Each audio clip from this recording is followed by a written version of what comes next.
তুমি এটা কোন জায়গায় নিয়ে আসছো আমাকে? তুমি বলছিলা যে আমাকে অনেকদিন আগে থেকে কথা দিচ্ছ যে আমরা ডেটিং এ যাব।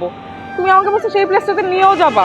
আমার মনটা না খুব খারাপ হয়ে গেছে। কি একটা এলাকা, কোথাও রিক্সা টিক্সা কিছু নাই, রিক্সা টিক্সা কিছুই পাওয়া যাচ্ছে না। কতক্ষণ ধরে অপেক্ষা করতেছি। আচ্ছা বাবা, একটু ওয়েট করো, দেখবা কিছুক্ষণের মধ্যে আমরা একটা রিক্সা পেয়ে যাব। আর আমি তোমাকে আজকে এত সুন্দর একটা জায়গায় নিয়ে যাব, দেখবা তোমার মন খুবই ভালো হয়ে গেছে। আমরা খুব সুন্দর একটা মুহূর্ত কাটাইতে পারবো আজকে। রিয়েলি? হ্যাঁ। এই মামা, এই দাঁড়াও দাঁড়াও মামা, দাঁড়াও মামা, যাবা উত্তরা দিয়ে পারে যাবা?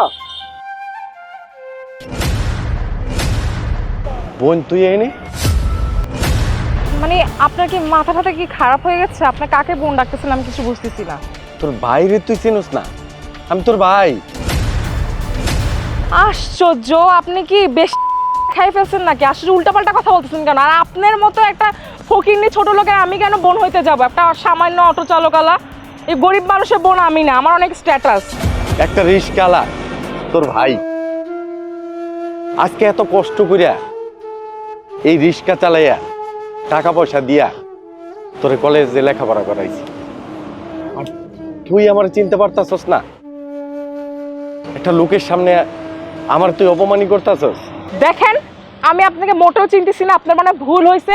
মানুষের মতো মানুষের চেহারা মিল থাকতেই পারে, আর আপনার মতো এইসব ফকির ছোট লোক একটা সামান্য অটো চালকালার সাথে আমার মতো স্ট্যাটাস আলা বড় লোকের সাথে যায় না। বোন ডাকবে আমাকে স্ট্যাটাস আলা লোক, আপনার মতো ফকির আমাকে বোন ডাকার হক নাই। একটা লোকের সামনে তুই আমার অস্বীকার করতাছস?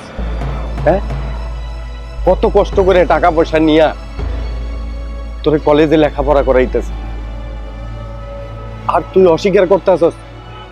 আমি কে? হ্যাঁ, কোথার থেকে কি আইসা ফেউ একটা জুটছে, তো মহা বিপদে পড়ে গেলাম। দেখছো?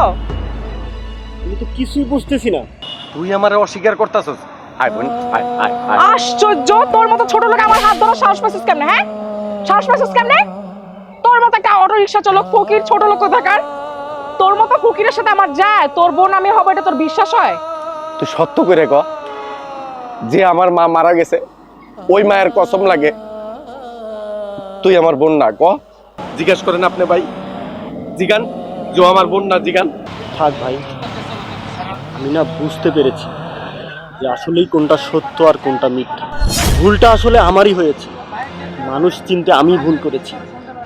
যে মানুষ তার নিজের আপন মায়ের পেটের ভাইকে চিনতে পারে না, যে মানুষ টাকার লোভে পড়ে সে এক কোটিপতির ছেলের সাথে প্রেম করে, টাকার লোভে পড়ে, টাকার অন্ধবিশ্বাসে পড়ে সে তার নিজের ভাইকে যে চিনতে পারে না রাস্তায়, যে ভাই মাথার ঘাম পায়ে ফেলে আজকে তোমাকে এত বড় করে গড়ে তুলেছে, সেই ভাইকে তুমি আজকে অস্বীকার করতেছো।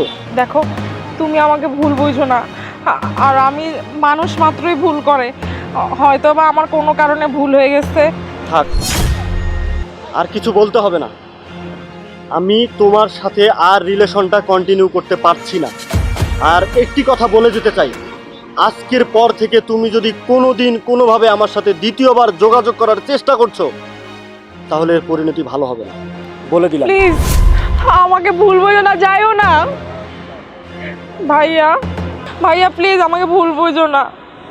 তুমি তো বোঝোই আমরা যেহেতু গরিব, তুমি সাধারণ একটা অটো রিক্সা চালাও, ওইটা শুনে যদি আমার থেকে চিরতরে সরে যেত, সেই ভয় আমি আসলে ওই ব্যাপারটা আমি ওকে বলি নাই। বাহ, মা বাবা মারা যাওয়ার পরে তোরে আমি কোলে পিঠে করে মানুষ করছি, আজকে টাকা পয়সার লোভে তুই আমার ভুলে গেলি বোন? এই অটো রিক্সা চালাই তোরে লেখাপড়া করাইছি, লোভে তোরে ধ্বংস করে দিছে বোন, লোভে তোরে ধ্বংস করে দিছে। ভালো থাক ভাইয়া, আমাকে এভাবে ছেড়ে যাইও না ভাইয়া।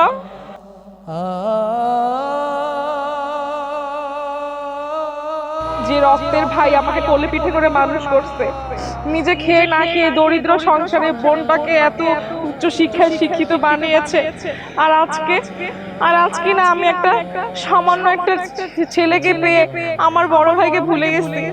আসলে আমি কোনো মানুষের পর্যায়ে পড়ি না। হে আল্লাহ, তুমি আমাকে অনেক বড় একটা শাস্তি দাও।